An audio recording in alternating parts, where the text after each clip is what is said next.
একটি আমল হারিয়ে যাচ্ছে, হারিয়ে গেছে প্রায়, এরকম একটা আমলকে পুনর্জীবন দান করা, এটা অনেক বড় ফজিলতপূর্ণ আমল, আপনারা জানেন।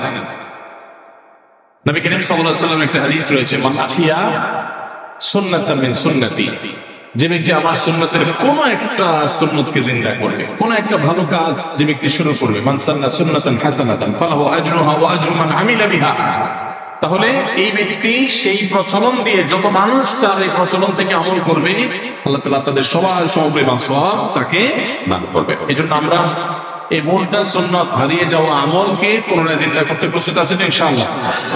তাহলে আজকে আমরা যারা এই কথাগুলো শুনবো তারা শুধুমাত্র আমলের নিয়ত না, আমল তো বটেই, আমরা দাওয়াতের নিয়তে শুনবো, ঠিক আছে তো ইনশাআল্লাহ?